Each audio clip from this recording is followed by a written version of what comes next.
¿Cuál es entonces el futuro de la humanidad, de lo global, cuando India, que es un modelo de éxito de gestión económica a partir de la utilización de la educación como base, que de ahí venga todo lo demás, de disciplina, presenta esas características de niveles terribles de desigualdad, una sociedad a la que uno no quisiera pertenecer?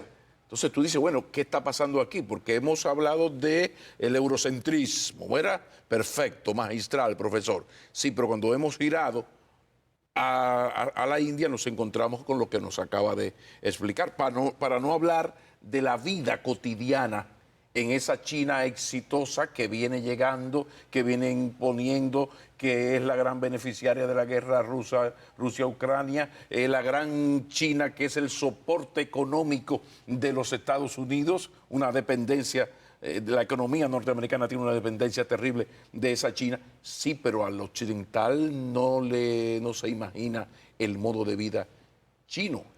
China, India, es el modelo que viene en el sentido de su éxito y el deterioro de lo occidental. Y entonces, ¿de dónde ha salido esta canción? Decía Pedro Mir. ¿Hacia dónde va el globo en este escenario que hemos presentado aquí hasta ahora? Va a ser un mundo sumamente difícil porque adecuarse a esa cosmovisión, por ejemplo, la privacidad es algo que los chinos no tienen problema en que se les viole, porque en su perspectiva societaria, eso que se usa en Occidente, de que hay que mi privacidad, no, espérate, tu Es una privacidad sociedad no. vigilada Es sociedad de la 24/7. vigilancia y eso se acepta sin problema. Lo que prima aquí es la seguridad. Y en el de parte de India vemos todo lo que ha venido sucediendo a un punto tal que el Bharatiya Janata Party, y aquí importante, de nuevo Huntington, es que los académicos, lamentablemente, hay que siempre mencionarlo. Señores, en India, ustedes van a ver qué es el nacionalismo, el nacionalismo hinduista, y en un país que tiene más de 200 millones de musulmanes, se le están violando los derechos humanos a los musulmanes, según lo que dicen los organismos internacionales de vigilancia. Pero del otro lado, ustedes van a la Rusia ortodoxa de Putin, nacionalismo ortodoxo. Atención, es el afianzamiento. Se están afianzando, se están sustentando en sus valores, donde el confucianismo, el hinduismo y el islamismo. ¿Cuál es el otro país que se perfila como potencia en el mundo o importante en el mundo? Indonesia.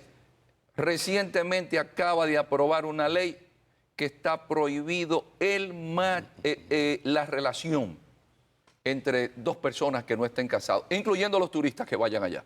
Es decir, que el que vaya a Bali y no esté casado va a tener el problema de que puede ser sometido a prisión por 1 año. Y aquí, entonces, el choque de civilizaciones. ¿O ustedes creen que Occidente no ha sido ingenuo cuando ha perdido como referente que nunca la humanidad había podido tener un referente de derechos humanos si no es Isabel la Católica, que en su testamento establece: son mis súbditos igual que los de Castilla? Y el cardenal Cisneros, que queda de regente, le dice a Fernando: mira, después del sermón de Adviento, don Pablo, el discurso más importante del cristianismo se hizo aquí en República Dominicana, que fue Fray Antón de Montesinos. ¿Y a quién le llevó Cisneros a sus habitaciones? A Fernando. Le llevó al padre Las Casas, pero que él no era padre. Él lo que era un encomendero amigo de Diego Colón, que estaba aquí en La Vega. y lo entraron allá a la habitación. Y de ahí vemos que esa España da un sentido de inclusión, porque se llevan de paje de Alfonso, el hijo de Isabel y de Fernando, de paje a los hijos de Guacanagarix. Pero también la reina dice, se me casan con las indígenas, e incluso la hija de Anacaona y la hija de Enriquillo Mencía tiene una hija que se casa con un español que es Higuemota, y ahí viene ese mestizaje, pero de ahí sale el derecho internacional o el ius gentium que se discute en Salamanca, y ahí es que viene la doctrina de los derechos humanos, y usted lo decía ahorita, y en China hay derechos humanos. Por eso hemos sido muy injustos con esto de la leyenda negra contra el Imperio Español, que era el único que llegaba, se mezclaba y resurgía y surgía el criollo, que es precisamente el mulato. En otras sociedades se daba eso aisladamente, aquí no. Pero finalmente, profesor, hay un tema grave, y es que ese eurocentrismo tenía esa vocación de imponer su cultura fuera de su territorio. Eso ha ido mermando y ha ido chocando con culturas fuertes, exitosas, como el caso de la India, China. Pero de repente uno ve que lo que destaca a Europa, las garantías civiles, los derechos humanos, el respeto por la dignidad humana, esta contemplación del otro, de repente eso mismo es parte de lo que está debilitando a esa sociedad para enfrentar a los adversarios. Finalmente, ¿cómo ve Iván Gatón el mundo en el que estamos viviendo para los próximos años, después de todo lo conversado? Mire, hay una visita que a mí me resultó sumamente interesante, porque se hizo a Cuba, y es la primera reunión entre los ortodoxos, después de esas viejas disputas entre los ortodoxos y los católicos, del patriarca Kirill o Cirilo con el Papa Francisco. Y es que en este mundo de la posmodernidad, luego de que en el siglo XX la religión que más creció fue el Islam, y el Islam nunca tuvo a un Lutero, las tesis de Wittenberg ahí nunca aparecieron, ahí nunca hubo guerra religiosa. El Islam seguirá ampliando sus espacios. El cristianismo, que fue el referente que le permitió, así como el Imperio Romano se afianzó en el cristianismo con Constantino, y se expandió urbi et orbi, hoy, por haber perdido esas mismas referencias, está en decadencia. ¿Dónde vamos? A un mundo de anarquía comparativa. Porque la gente, yo que he estudiado con orientales, y yo recuerdo un amigo que andábamos por una zona, por ahí, por el Asia, y la gente nos miraba y se reía. Es más, un amigo mío panameño con estómago de tambora, de tez bien negra, la gente le hacía fotos como que era el último descubrimiento de los sabios alquimistas de la Macedonia. El racismo de aquel lado, el prejuicio. Don Pablo, la mayoría de la población del planeta, la mayor parte del dinero del planeta, ya no va a estar en Europa. La posmodernidad cambia el eje transatlántico, es decir, Estados Unidos, Europa, y se va a la Asia. ¿Qué implica eso? Un cambio copernicano. Ya nosotros no somos, porque usted dice Europa, Estados Unidos, pero ¿cómo se impone el poder cultural? Con dinero.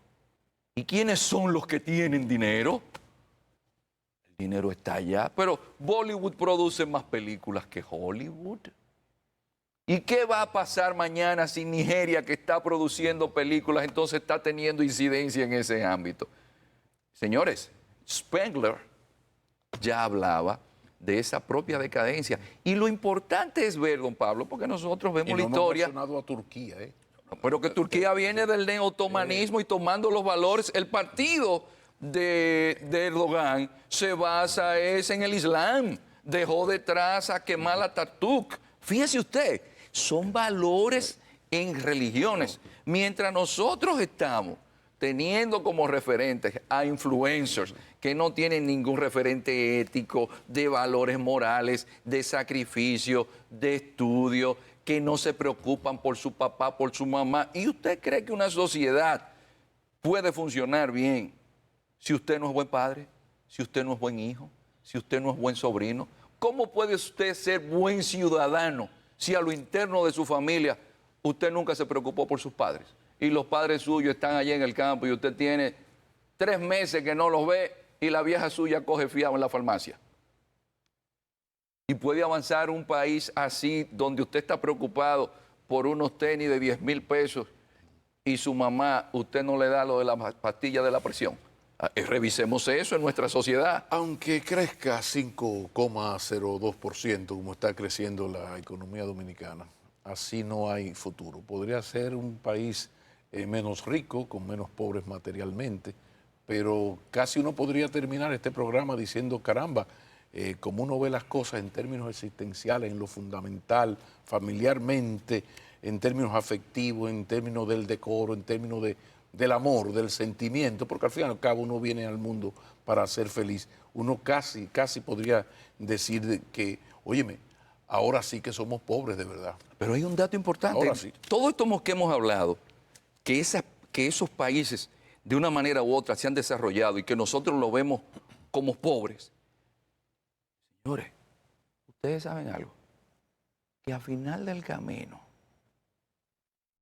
no son los bienes materiales los que impulsan a un ser humano y le dan honor y le dan prestigio. No es eso lo que le da a uno el aliento.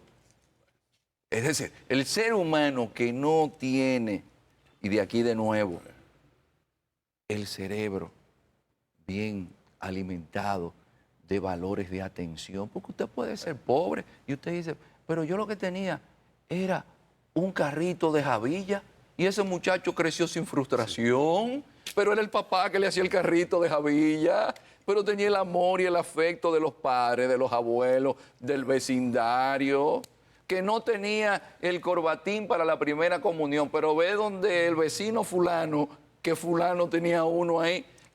O el caso nuestro, que íbamos a las fiestas porque el primo Pablín nos prestaba los sacos, el flu, porque no había dinero para tener un flu y uno vivía de los panchos de los primos, totalmente felices. Entonces, lo cierto es que es la hora de una vieja reflexión que es bueno repetir y es un desafío a cada quien. Pase revista a su vida y usted se va a dar cuenta que en los momentos más felices de su existencia, los que usted nunca olvida, el dinero nunca fue lo fundamental. Hagan memoria. Profesor, volveremos a encontrarnos, ¿eh? Un feliz resto del año, una feliz Navidad y un 2023, que yo le deseo a usted mucha salud para poder seguir aprendiendo, porque usted sí es verdad que es un sabio que vive de aprender, que es la manera más inteligente de ser cada vez más sabio. Y agradecer, don Pablo, ahora que está terminando el año y ya que uno está pasando el tiempo, sobre todo yo tengo que reconocer que los profesores que tuve en una escuelita de piso de madera en Sabana Grande de Boyá fueron los grandes impulsores y sobre todo mis padres, que con todo ese sacrificio me enseñaron que no había una forma más importante en la existencia de ser útil que poder aprender y compartirlo. Eso yo tengo que agradecérselo profundamente a la comunidad donde nací y a mis padres, que son mi orgullo y la fuente de inspiración junto a los hijos, que cuando los veo los amo más porque solamente veo cómo mis padres han sido conmigo. El profesor Ernesto Iván Gató nos ha acompañado. Sean felices. Y todo esto ocurre porque aún nos queda la palabra, nos queda la bendita